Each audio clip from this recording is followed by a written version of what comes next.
Fala pessoal, voltamos com mais informações para todos vocês neste sábado aí de chuva aqui no estado de Minas Gerais. Já vai colocando aqui nos comentários a cidade que você está nos assistindo, coloca aí se está chovendo ou não, como está o clima, porque tem bomba que eu vou trazer para vocês aqui em primeira mão. Mas já vou pedindo para você colocando aqui também, se você é inscrito no canal, se não é, se inscreva aqui no canal, clica no botão inscrever-se, deixa o like no vídeo e explode esse vídeo, pessoal. Compartilhe esse vídeo ao máximo de patriotas de todo o Brasil e do mundo. Eu vejo que tem muitas pessoas assistindo o nosso canal aí de outros países. Eu agradeço a todos vocês aí pela companhia, por estar sempre nos assistindo diariamente. Pessoal, vídeo aí bombástico para vocês, um compilado de informações, fique até o final que vale muito a pena. Sem mais enrolações, bora pro vídeo. Um trecho com alguns dos momentos principais dessa entrevista. Quantos anos você tem? 42. Eu tenho 37. Você imagina, 30 anos, esse debate aí, tipo, o Lula chegou no final, o Bolsonaro chegou no final, mas tá inelegível. Você já pensou que o cara que... Eu tô na condição de entrevistador, tá bom? Vou tirar uma vantagem dela aqui. Você já pensou em disputar a eleição de governo, de presidente da república, assim, com um cara de direitas, que vai te atormentar a vida inteira ou não? Os próximos 30 anos, já chegou a pensar isso ou não? Marçal, deixa eu te falar uma coisa, cara. Aqui tem uma expressão que a gente usa em São Paulo, que é uma expressão de nordestino. Minha mãe é paraibana e me ensinou ela desde criança. Eu não sou filho de pai assustado. Quando você diz um negócio desse, é que você tá pronto pra qualquer embate. Adversário a gente não escolhe, cara. Na campanha, na vida, aparece. E a gente tem que estar preparado pra fazer um debate qualificado com qualquer adversário, independente das circunstâncias. Então você não vai votar nem em mim, nem nele, não é isso? É, cara, assim, o voto pra mim é ideológico. Eu não consigo votar nesse trem de menos pior. Eu vi uma pesquisa que saiu agora, que eu fico antenado, porque eu sou um cara analítico, eu fiquei assustado com os dois perfis. O tanto de gente que tá votando em você por não ter opção, e o tanto de gente que tá votando no Nunes por falta de opção. É muito ruim a política desse jeito. E até, já que você levantou isso aí, é muito ruim a gente ter uma postura de sempre ter o menos pior na política. Meu coração foi lavado, sabe? Eu acho que eu quebrei o pau mesmo. Você viu, né? Eu não gastei dinheiro público, você foi o que mais gastou. E eu, Pablo, vi toda essa situação, a gente quase chegou ali, né? Mas eu confesso que é muito ruim, sabe? A gente vê uma política onde o menos pior pode ganhar. Deixa eu falar, é um negócio que eu sempre quis perguntar para um comunista. O que é Foro de São Paulo? Em poucas palavras, nossa.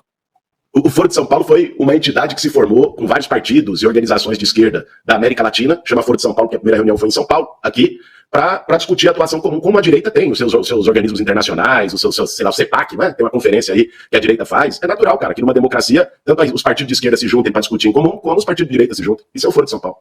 Guilherme, que Deus tenha piedade de São Paulo. Você já sabe que meu voto você não tem.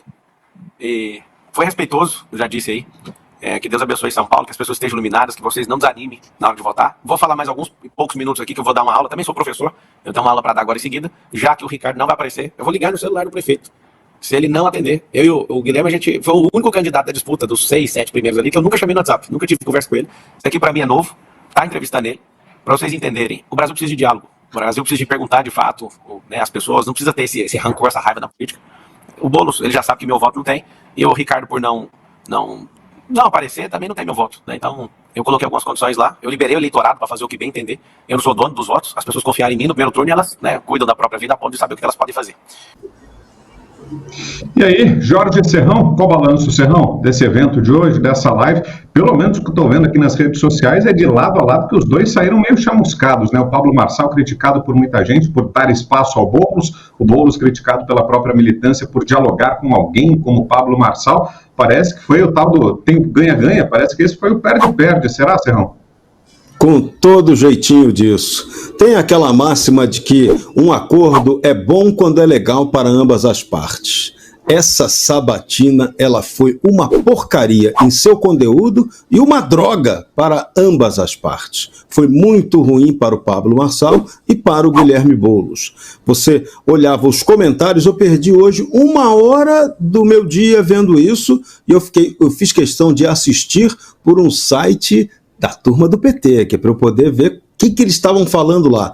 Olha, eles estavam numa torcida flamejante pelo Boulos, eles mobilizaram-se em favor do Boulos, mas a gente via ali pipocando uma crítica ou outra à postura do Boulos, está ali meio que entrando num jogo arriscado do Marçal. Nessa conversa de hoje, o que ficou claro? Marçal confirmou que o plano dele é realmente ser candidato a presidente da República. Deixou isso ali anunciado. Isso desagradou, no geral, a turma bolsonarista que estava assistindo. Foi mais uma pancada que o próprio Marçal deu nele mesmo.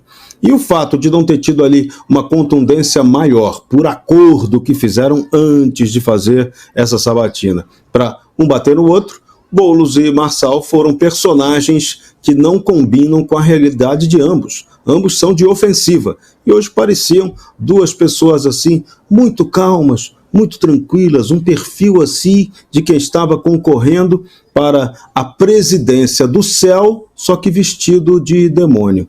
Isso aí o pessoal não acredita mais nisso, não. E você, Fabi, o que achou? Jogo de comadres. Eu não vi, Serrão, sou sincera, eu não tive essa vontade de perder o meu santo tempo de ver Boulos e Marçal. Gente, vocês vão me perdoar, mas estou sendo muito sincera. Eu vi assim, como a gente está vendo aqui, né? Flashes, corte nas redes, e essa parte que a gente acabou de mostrar, eu acho tão interessante que as pessoas se revelam, né? Veja, o Marçal, ele vai perguntar, quantos anos você tem? Aí a pessoa responde, ele fala dele também. Aí ele não sei o que, mas eu também sou professor. Existe sempre essa tentativa dele mostrar o que ele é, mesmo quando não é ali, ele não é o centro da atenção. Eu preciso falar uma coisa, Brown, porque eu estou sofrendo muita retaliação, porque pensaram, sei lá como, me colocar naquelas listas que eu apoiava o Marçal. Eu nunca apoiei, que nem o Constantino aqui fala, analisar pessoas, eu já tive um posicionamento diferente em relação ao Marçal, porque justamente eu entrevistei ele na Jovem Pan lá em 2021, junto com o William Travassos. E ali eu já pude perceber o que a gente está vendo agora do Marçal. Então, para mim, não era algo assim, e realmente eu acho que ele está jogando pesado. E jogando pesado porque ele está achando que esse eleitorado vai crescer e que vai ser forte o bastante para ele entrar com tudo aí em 2026. Pode ser que isso aconteça? Pode, gente, porque no Brasil pode-se tudo. E a gente nunca pode fechar a porta totalmente para um candidato, porque sempre, o que ele falou aí que ele não gosta, que tem sempre o menos pior, desculpa, mas isso é desde que no Brasil nasceu como república, sempre o menos pior. Raríssimas vezes eu saí de casa com vontade para votar, né, com grande vontade para votar. Então, é assim que é e não vai mudar isso subitamente. Então, vai que ele concorra com alguém muito assim, ele será uma possibilidade, como foi considerado no primeiro turno. Se fosse ele, o Boulos, eu iria votar nele. Então, gente, eu acho que aí dá para mostrar muito bem. E não é o primeiro tiro no pé que ele deu na própria eleição, tem o negócio do laudo, sendo falso, verdadeiro, não importa, gente. Aquilo foi um tiro no pé dele mesmo. E essa também agora, né, de fazer isso e ainda ficar provocando lá o Nunes, falando que ele é covarde. Por que o Nunes iria? O Nunes está muito na frente. Por que ele ia se arriscar aí com dois candidatos, um deles saiu perdedor. Desculpa, Marçal, mas é dura a verdade. Mas você é o perdedor, ficou em terceiro. Então, não tem porquê. Então, realmente, né, eu acho que as coisas são colocadas e ser faladas desse jeito. Vamos ver se a galera entende dessa vez, se eu não fui clara, hein? Ai, ai, ai pra vocês. E só antes de passar, Consta, deixa eu trazer aqui a informação que o pessoal mandou aqui para a gente no grupo, que é a confirmação de que a ação que está acontecendo nesse momento no Irã é sim das Forças de Defesa de Israel. Isso foi confirmado no perfil oficial das Forças de Defesa de Israel agora há pouco, nessa postagem que diz o seguinte, eu vou ler aqui a tradução em português. Em resposta a meses de ataques contínuos do regime do Irã contra o Estado de Israel, neste momento as Forças de Defesa de Israel estão conduzindo ataques precisos contra alvos militares no Irã. O regime do Irã e seus representantes na região têm atacado Israel implacavelmente desde 7 de outubro, em 7 frentes, incluindo ataques diretos de solo iraniano. Como qualquer outro país soberano do mundo, o Estado de Israel tem o direito e o dever de responder. Nossas capacidades defensivas e ofensivas estão totalmente mobilizadas. Faremos tudo o que for necessário para defender o Estado de Israel e o povo de Israel. Volto aí contigo, Constantino. Bom, em primeiro lugar, Am Israel Shai, né? I stand with Israel, todo direito de defesa. Espero que mande ver nos ayatollahs xiitas. Agora vamos lá, o momento mais esperado do programa para muita gente pelo chat, né? Avaliando pelo chat. Franco, começa o recording aí para corte. Vamos lá, gente. Marçal se revelou manipulador, picareta, enganador, né? Bom, eu nunca fui Marçal, como alguns dizem. O que eu fiz foi dizer que o Nunes é um candidato tucano, ruim. Acho que o Bolsonaro errou nesse aspecto de não colocar alguém de direita em São Paulo, como, por exemplo, o Salles, né? Mas, tudo bem, tucano, não queremos a volta da estratégia das tesouras, queremos alguém contra o sistema. O Marçal apareceu neófito, com todo mundo desconfiando, com muito direito e legitimidade a desconfiança e as ressalvas, porque coach, papinho, muito sedutor, mas comportamento dúbio. Há 2 anos atrás estava lá com o Alexandre de Moraes, né? Então, um sujeito que não tinha o pedigree de direita como tem o Salles, que está há 18 anos nesse troço, no Endireita Brasil, né?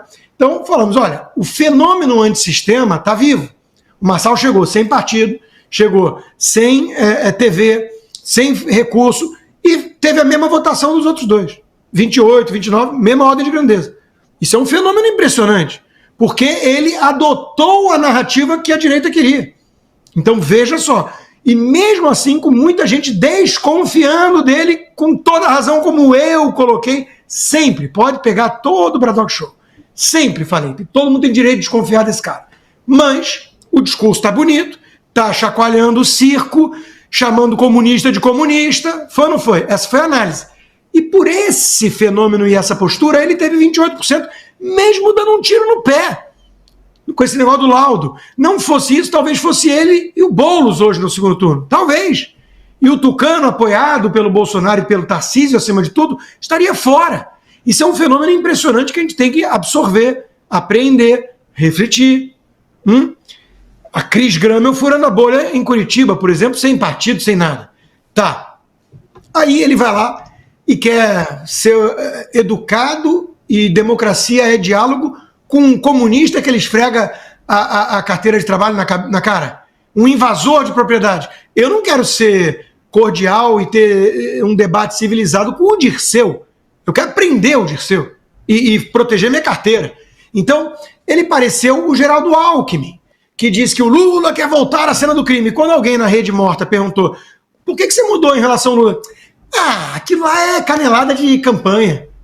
Então o Marçal é um farsante, então é um discursinho. Anticomunismo para ele é uma estratégia de campanha. Tudo bem que ele falou, não vou votar em você, meu voto jamais terá, né? Mas o Nunes também não, está ressentido com o Nunes. Eu sou totalmente contra voto nulo no segundo turno. Totalmente contra. Realismo, Marçal, é votar no menos pior, sempre. Tanto é que a direita órfã de candidatos de direita sempre votou em tucanos. Com muito desgosto, mas era tucano ou petista. Então não tem esse papinho, não tem esse papinho. Voto nulo é absurdo em São Paulo, porque do outro lado tem um comunista invasor. E eu falei isso desde o início. Eu falei, muita gente que está subindo o tom vai se ver no segundo turno numa situação difícil, porque tem que ser o anti-Boulos. Eu deixei isso claro, o voto em São Paulo é impedir o comunista de ser prefeito de São Paulo. Volta a fita, tá tudo dito lá. Pois bem, o que o Marçal quis com essa entrevista? Que ele é narcisista, né? É tudo dele, como a Fabi apontou. O que ele quis? É muito óbvio entender o que ele quis, tá aí no começo desse vídeo que a gente mostrou. Ele quis se colocar como o cara de direita pós-Bolsonaro, como o Boulos é o cara da esquerda pós-Lula. Vamos ficar 30 anos eu e você no embate, direita e esquerda. Ô Marçal, tem que combinar com o eleitor. Tem que combinar com a direita. A direita não quer gente que trata assim comunista, não. A direita não quer gente que fala que vai fazer acontecer e depois, né, dá um tiro no pé de bazuca nos 45 do segundo tempo e afunda uma eleição. A direita quer gente que tenha pedigree de direita, convicção nesses valores, nesses ideais, combata o sistema e o esquerdismo com firmeza e que tenha estratégia, porque vencer é importante. Né? Senão a gente fica só esbravejando nas redes sociais e aí é difícil. Então, meus amigos, o Marçal ter se revelado isso aí não faz do Nunes um ótimo candidato. Eu não consigo entender quem olha a política por esse fla-flu patético. É um fla-flu patético. Né? O Bolsonaro estava certo, o Kim Paim, pede desculpa pro Kim Paim. Por que tem que pedir desculpa pro Kim Paim? Vocês acham realmente que o Tarcísio com o Kassab e o Nunes representam a salvação da direita? Quem pensa assim, meus amigos, entrega logo a chave do país para o sistema e tenta fugir antes, que vai ficar ruim o negócio. Já está ficando, né?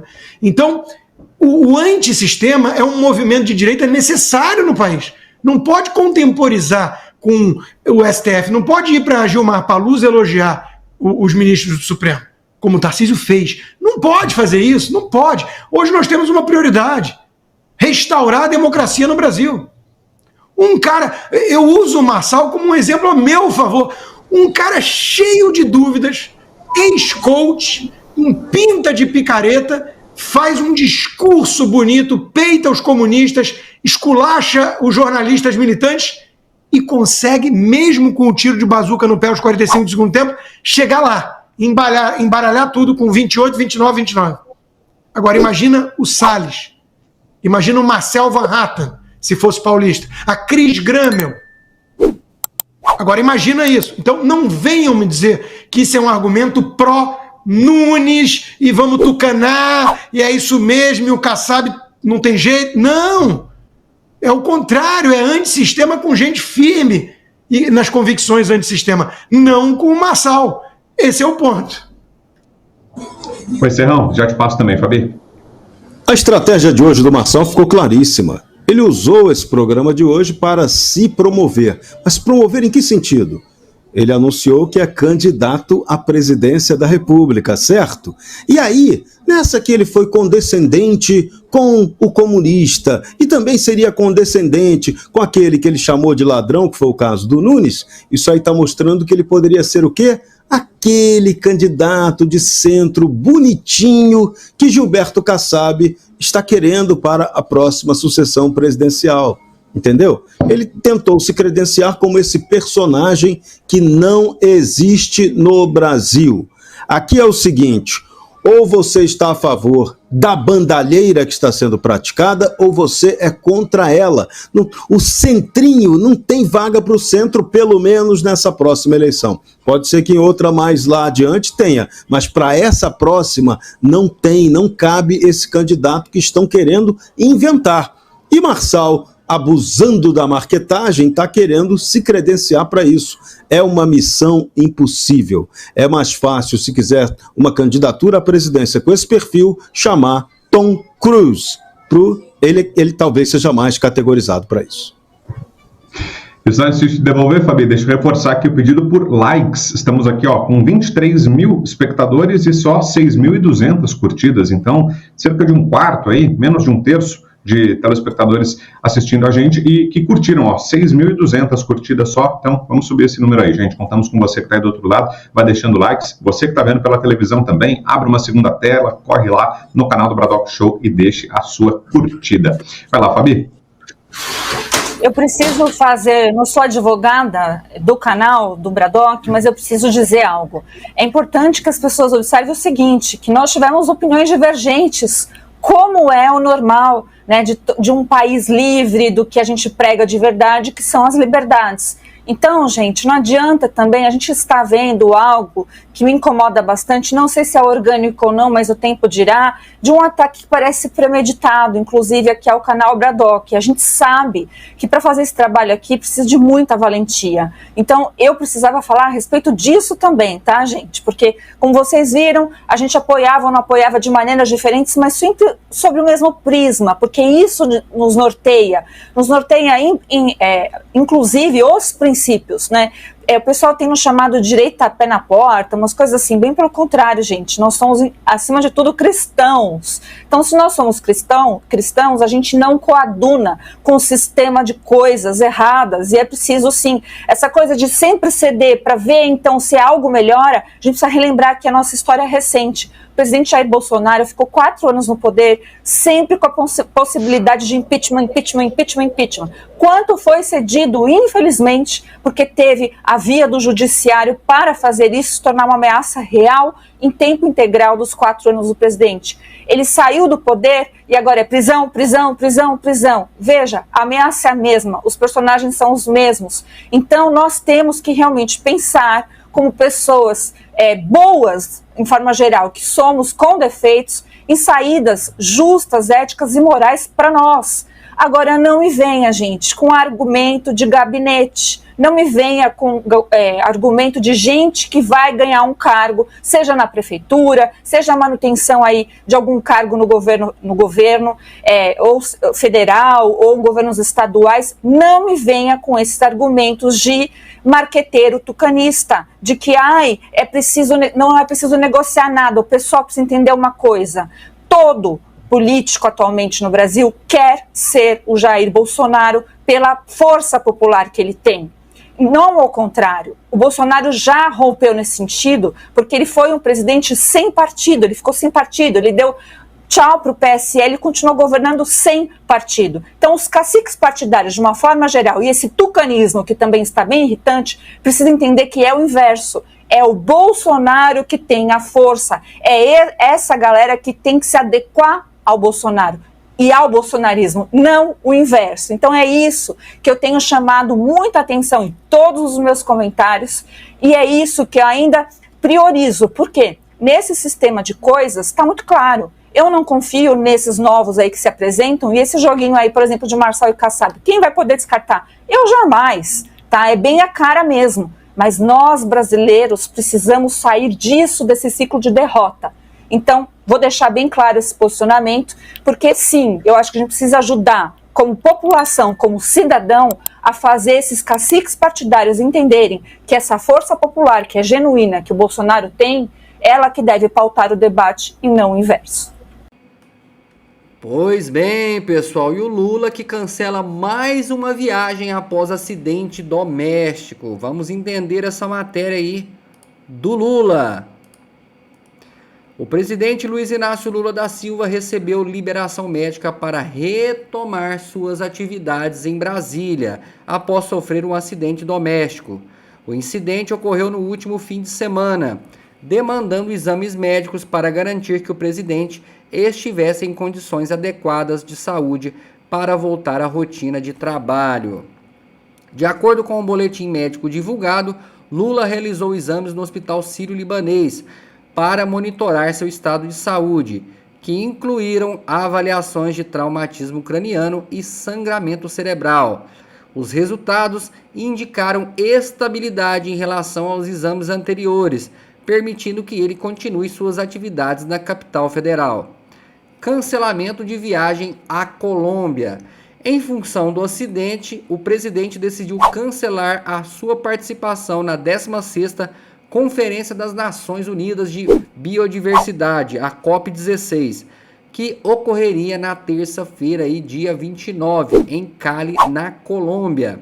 Esta decisão foi confirmada na sexta-feira após uma série de avaliações sobre a capacidade física de Lula de viajar. O acidente aconteceu no sábado, dia 19 de outubro, e gerou preocupações devido à possibilidade de complicações mais sérias, como traumatismo craniano. A equipe médica priorizou uma abordagem cautelosa, garantindo que todos os cuidados fossem tomados para evitar riscos à saúde do presidente. Agenda de Lula. Com a liberação médica, a agenda presidencial será ajustada para se concentrar em compromissos em Brasília. A equipe do Planalto decidiu manter uma rotina mais leve, priorizando encontros e atividades que não exijam esforços físicos intensos. Nova avaliação médica está programada para ocorrer em 5 dias, a fim de monitorar a evolução do quadro de saúde de Lula. Tá aí, né, pessoal? As informações. Lula aí cancela mais uma viagem após acidente doméstico. Coloque aqui embaixo a sua opinião a estas matérias, pessoal. Eu vou ficando por aqui. Mais tarde tem vídeo novo no canal. Um forte abraço e te espero no próximo vídeo.